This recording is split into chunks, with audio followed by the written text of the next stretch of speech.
नमस्कार, मी दीपक पाठक आणि तुम्ही पाहतात आझाद मराठी. इराण, अमेरिका आणि इस्रायल यांच्यामध्ये जो संघर्ष सुरू आहे, तर त्याच्यामुळे इंधनाची मोठ्या प्रमाणावरती समस्या जगभरात जाणवत आहे. भारताला देखील त्याच्या झळा आपल्याला बसताना पाहायला मिळतायत. आणि मग या इंधनावरती ज्या काही गाड्या चालतात किंवा काय, तर त्याला पर्याय म्हणून अनेक पर्याय आता तपासले जात आहेत आणि यातलाच एक पर्याय म्हणून इलेक्ट्रिक व्हेकलकडे पाहिलं जात आहे. त्याचप्रमाणे हायड्रोजनवरती चालणाऱ्या सुद्धा गाड्या तयार करण्याकडे आता अनेक जगभरात प्रयोग केले जात आहेत. तसेच काहीसे प्रयोग आपल्याला NCL मध्ये देखील होताना दिसत आहेत आणि मी आता हायड्रोवर्ट या कंपनीच्या वर्कशॉपमध्ये आलेलो आहे आणि त्या ठिकाणी ही जी तुम्ही बाईक बघताय, तर ही बाईक आणि ही जी थ्री व्हीलर गाडी दिसते या बाजूला, हे बघा. तर याबद्दल आज आपण माहिती जाणून घेणार. बेसिकली आपल्याला बाईक बद्दल माहिती जाणून घ्यायची, कारण कॉमन लोकांना मोस्टली आज बाईकचा यूज करतायत. सो या गाडीबद्दल काय सांगशील? सुरुवातीला तुझं नाव सांग, तू काय करतोस ते पण सांग. माझं नाव आयुष चौधरी. मी या हायड्रोवर्ट एनर्जीमध्ये ॲज अ डिझाईन इंजिनियर काम करतोय. या गाडीबद्दल बोलायचं गेलं तर हा मेन कंपोनंट आहे या बाईक मधला. याला आपण फ्युल सेल म्हणतो. हा डिव्हाइस हायड्रोजन आणि एअरचं कन्व्हर्जन करतो इलेक्ट्रिसिटी आणि हीट मध्ये. सो बेसिकली या बाईक मध्ये मेन कंपोनंट म्हणायला गेलं तर दिस सिलेंडर, फ्युल सेल आणि बॅटरी फॉर बफर यूज केलाय, आणि पॉवर इलेक्ट्रॉनिक्स म्हणून एक डिव्हाइस आहे जो पॉवर जो फ्युल सेल मधनं पॉवर मोटरला देतो. ओके, ठीक आहे. पॉवर कन्व्हर्जन बेसिकली जर आपण बघितलं तर जे आपले पेट्रोलवरती चालणाऱ्या गाड्या असतात किंवा इलेक्ट्रिक ज्या गाड्या आहेत, त्याच्यामध्ये आणि या गाडीमध्ये काय difference? So first of all petrol मध्ये म्हणायला गेलं तर कॉस्ट इफिशियंट पण आहे, आणि पेट्रोल मध्ये खूप सारे इमिशन्स वगैरे येतात, सॉक्स नॉक्स एव्हरीथिंग. आणि या बाईकचं बाय प्रोडक्ट इटसेल्फ हीट आणि वॉटर आहे फक्त. So no emission is happening. Okay. आणि ईव्ही मध्ये कम्पेअर करायला गेलं, सो ॲज वी नो की ईव्ही मध्ये रिचार्ज करायला 2 to 3 hours वगैरे लागतात. सो इथे हा सिलेंडर फिल करायला फक्त 2 to 3 minutes लागतात. Okay. So that is the म्हणजे याच्यामधला आहे. त्या सिलेंडर मधलं इंधन जे आहे, त्या इंधनाबद्दल माहिती सांग आणि ऍव्हरेज किती येणार काय त्याच्याबद्दल सांग. सो हा cylinder 9 liters of water capacity वाला सिलेंडर आहे, आणि यामध्ये 250 grams ऑफ हायड्रोजन बसतं या सिलेंडर मध्ये at 350 bars of pressure. So या पूर्ण फील्ड सिलेंडर मध्ये अराउंड 180 किलोमीटर्स वगैरे गाडी रन होऊ शकते. बरं, म्हणजे 1 रुपयामध्ये किती किलोमीटर? सो 1 रुपयामध्ये लेस दॅन 1 रुपीज पर किलोमीटर आपण कन्सिडर करू शकतो. म्हणजे आता सध्या जे पेट्रोल डिझेलच्या ज्या प्राइस आहेत त्याच्यामध्ये आपल्याला हे बेनिफिशियल ठरू शकतं. आणखी काय फीचर आहेत या गाडीचे जे हिला वेगळी गाडी बनवतात? सो आपण खूपदा बघितलंय की लोक कन्सिडर करतात की हायड्रोजन खूप म्हणजे डेंजरस फ्युल आहे. बरोबर. सो आम्ही यामध्ये फर्स्ट ऑफ ऑल हा सिलेंडर आहे तो पेसो सर्टिफाईड आहे. It is rated for hydrogen. आणि यामध्ये आम्ही TPRD म्हणून डिव्हाइस आहे. सो जेव्हा for any kind of reason जेव्हा याच्यातलं प्रेशर किंवा टेम्परेचर इन्क्रीज होतं, तेव्हा तो डिव्हाइस जे हायड्रोजन गॅस आहे तो ऍटमॉस्फिअर मध्ये रिलीज करतो. म्हणजे जे तुम्ही बघता की ब्लास्ट होईल किंवा काही होईल, सो ते या सिलेंडर मध्ये नाही होणार. ऍक्सिडेंट वगैरे झाला तर? सो ऍक्सिडेंट वगैरे झाला तेव्हा पण, जर सिलेंडर डॅमेज झाला तेव्हा पण तो डिव्हाइस गॅस रिलीज करून टाकतो. कारण अनेकांना तीच भीती आहे की हे म्हणजे खूप ज्वलनशील पदार्थ आहे आणि जर का ऍक्सिडेंट झाला तर काय होणार? सो त्या केसमध्ये पण गॅस रिलीज होऊन जाईल. हे कशापासून बनलेलं हे सिलेंडर? सो हा टाईप 3 सिलेंडर आहे, बट आम्ही प्लॅन करतो की टाईप 4 सिलेंडर, तो कार्बन फायबरचा खूप लाईट वेट मटेरियल असतं. बरं. सो तो हे करायचा म्हणजे आपल्याला बाईक मध्ये वेट जितकं वेट कमी असलं तितका मायलेज जास्त मिळेल. बरोबर. सो त्यासाठी आम्ही जे 3 व्हीलर आहे त्यामध्ये टाईप 4 सिलेंडर युज केलाय. तो कार्बन फायबर असतो. आता या बाईकचं किती वजन आहे? अराउंड 140 kgs वगैरे आहे. 140? Yes, 140 to 150 kgs. म्हणजे कॉमन लोक चालवू शकतात. नॉर्मली. बरं, डिस्प्ले बद्दल सांग जरा. डिस्प्ले बद्दल माहिती. सो डिस्प्ले मध्ये इथे आपल्याला दिसते की बॅटरीचं व्होल्टेज किती आहे आणि बॅटरी किती करंट म्हणजे डिस्चार्ज प्रोड्यूस करत आहे, आणि ते आपल्याला मोटरचं व्होल्टेज म्हणजे करंट वगैरे दिसतं, पॉवर रेटिंग वगैरे दिसतं की बॅटरी किती कंझ्युम करत आहे पॉवर. आणि इकडे आपल्याला फ्युल सेलचं दिसत की फ्युल सेल किती व्होल्टेज जनरेट करतोय आणि किती करंट त्याच्या थ्रू ड्रॉ होतो, ते सगळं दिसतं. आणि हा जो डिव्हाइस आहे हा आम्ही डेटा लॉगिंगसाठी वापरला, म्हणजे हा नॉर्मल पीपलसाठी नाही आहे, म्हणजे आमच्या ट्रबल शूटिंग आणि ऑल पर्पजेससाठी आहे. सो यामध्ये फ्यूल सेलचं टेम्परेचर किती आहे, प्रेशर किती आहे आणि ह्युमिडिटी वगैरे सगळं दिसतं.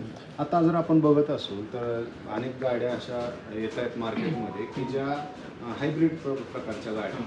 सो याच्यामध्ये इलेक्ट्रिक आणि हायड्रोजन असे मिक्स करता येऊ शकते. हो, सो आपली बेसिकली इलेक्ट्रिक फ्यूल सेल हायब्रिडच आहे. सो हा फ्यूल सेल 2 किलोवॉट्सचा आहे. Okay. सो बट जेव्हा मोटर आपण स्टीफवर नेतो किंवा क्लाइंब करायला नेतो तेव्हा किंवा इनिशियली जास्त पॉवर लागते, अराउंड 4 किलोवॉट्स वगैरे. सो हा डिव्हाइस आपला ती हाफ पॉवर देते आणि जेव्हा आपला पीक पॉवर वगैरे लागतं ना तेव्हा बॅटरी आणि फ्यूल सेल दोघे सोबत वर्क करतात ते पॉवर रिक्वायरमेंट फुलफिल करायला. आणि ह्या गाडीला बनवायला तुम्हाला कॉस्ट किती येते? ही cost around 20-30 lakhs, beyond that पण गेली. नाही नाही नाही तसं नाही. आता जर ही गाडी जेव्हा मार्केटमध्ये Okay. तर त्यावेळेला सो ह्या त्यावेळेस गाडीची किंमत किती असते? सो आम्ही टार्गेट करतोय की अराउंड 2 lakhs 3 lakhs पर्यंत वगैरे टार्गेट रेट प्राईस आहे. ओके. आणि आता आता खरं तर तो खूप बेसिक लेवलला आहे हे आणि याच्यात खूप सगळे प्रयोग आहेत. परंतु अजून तुम्हाला ह्याच्यामध्ये काय डेव्हलपमेंट वाटतात तुम्हाला की गरजेचे आहेत अजून? सो बेसिकली हा जो फ्यूल सेल डिव्हाइस आहे तो इंडियामध्ये सध्या कोणी बनवत नाही किंवा म्हणजे मोस्ट कॉमनली अवेलेबल नाही आहे. सो आम्ही इन हायड्रोवर्ट एनर्जी आम्ही हा डिव्हाइस इन हाऊस बनवायचा ट्राय करतोय. हा जो डिव्हाइस तुम्ही इथे बघताय तो आम्ही इन हाऊस बनवलेला आहे इथं. सो याची म्हणजे पूर्ण प्रोडक्टची 50 to 60% कॉस्ट हाच एकटा आत्ता सध्या याची कॉस्ट आहे ती.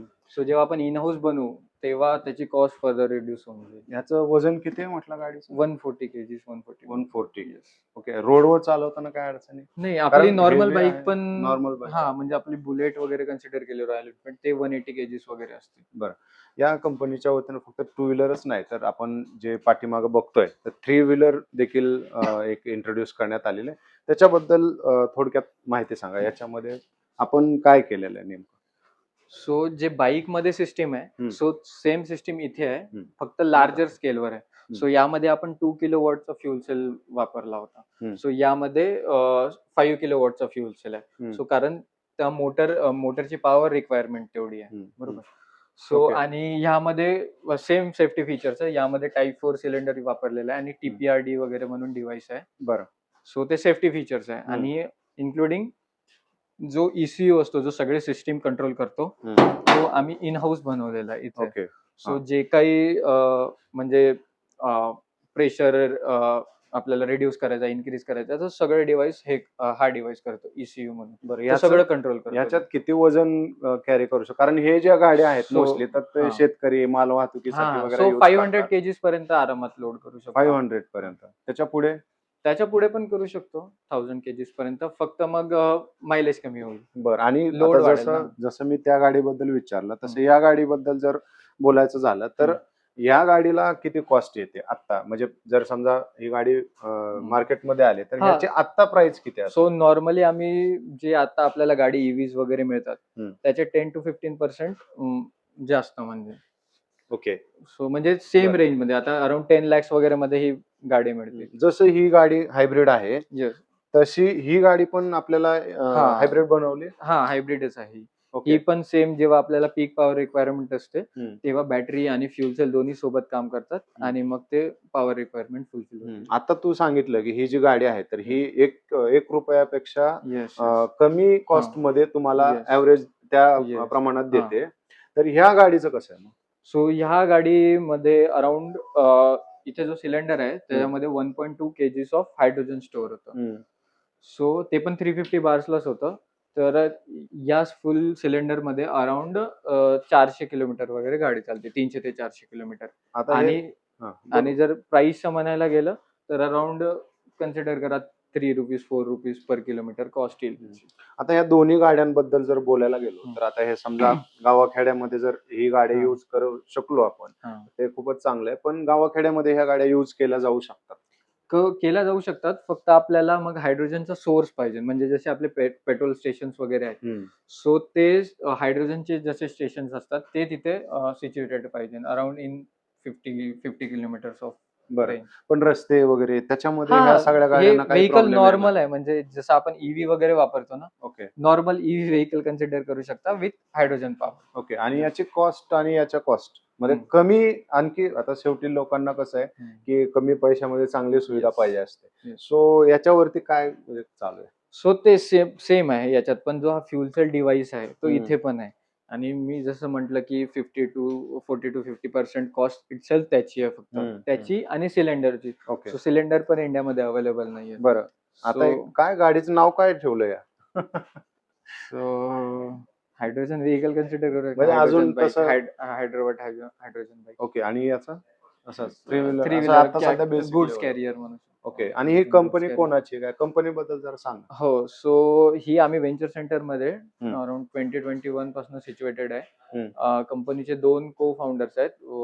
First is Satyajit Phadke. Hmm. He has done PhD in hydrogen technology. Okay and second is Supriya Patwardhan. She hmm. Has done MBA in the technology. आणि सेम म्हणजे सत्यजित सरांचं अगोदर त्यांनी बायसिकल बनवली होती बेसिकली, फर्स्ट प्रोटोटाईप म्हणून. हम्म. त्यावरूनच मग आम्ही लर्निंग वगैरे करून सरांनी मग आम्ही बायसिकल नंतर आम्ही आलो इथे. हम्म. आणि मग आम्ही बाईकवर वगैरे Right. काम करतो. बरं मला सांग की आता आपल्या ज्या नॉर्मल ज्या गाड्या आहेत पेट्रोलच्या वगैरे हम्म. तर त्याच्यातनं धूर निघतो. Yes. तर ह्याच्यातनं काय निघणार मग? सो यामधनं म्हणजे बेसिकली वॉटर निघतं. तुम्ही जो इथे Okay. बघतात हे हा. एक्झॉस्ट आहे याचं. ओके. सो यामधनं फक्त पाणी निघतं. फक्त पाणी अराउंड निघणार. 2 मिनिट्स मध्ये 1 ml थेंब थेंब वगैरे. असं हा, पडत थेंब राहणार थेंब का? पाणी. Yes. म्हणजे नॉट दुधाच्या कंटिन्युअस. हा. म्हणजे एखादी मिनिटामध्ये 2 ड्रॉप पडतील, 3 ड्रॉप पडतील असं.